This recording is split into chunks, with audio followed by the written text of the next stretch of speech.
I guess you can say it was almost 13 years ago. I was then working in corporate and HSBC headquarters, Canary Wharf, London. And I was actually in the ladies' room on the 37th floor with a pregnancy test stick in my hand, waiting for the results to pop up on its digital screen that would tell me if I was expecting a second child or not. Turns out I was. That day, everything changed for me. The steps that I took from that day onwards, the decisions that I made was the start of an unexpected roller coaster of a journey, like I said, for me personally anyway. I knew that much, that nothing was going to be the same anymore and things will have to change, and they did. Having kids does that to you. I'm sure you know all about it. Becoming a parent, as they say, is a blessing. But becoming a mother, on the other hand, means getting used to sleepless nights, enduring the pain of childbirth, backaches for years to come, and a lifetime spent shouting, "Pick up your shit, I ain't cleaning up after you." But she always does.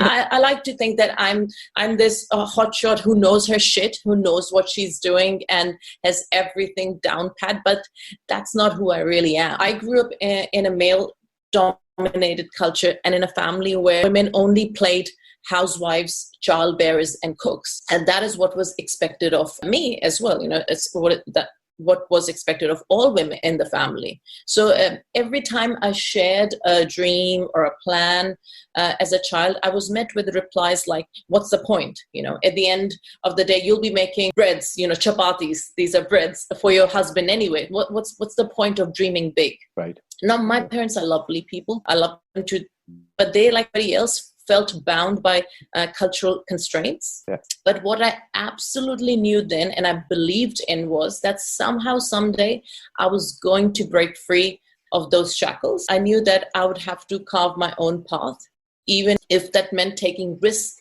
of speaking against the norm, doing things unexpected of a girl in my culture, like playing cricket on the streets with the boys. Right. Okay. You see, the desire to live the life on my own terms sowed its seed in me from a very young age. At the age of about 16, I left Pakistan, where I spent most of my primary years, for Australia, leaving everything and everyone behind in search of freedom. Freedom from the cultural shackles of what I should say, what I should wear, what I could do. But it wasn't until years later when I decided to screw my 9 to 5 after finding out I was expecting our second child. I knew the time for working ridiculous hours, doing something I didn't enjoy, while commuting 15 hours a week on London Tube, packed like sardines, was over. Just like when I knew I was 16, that you have to make the change you want to see in your life. And that started basically my journey of entrepreneurship.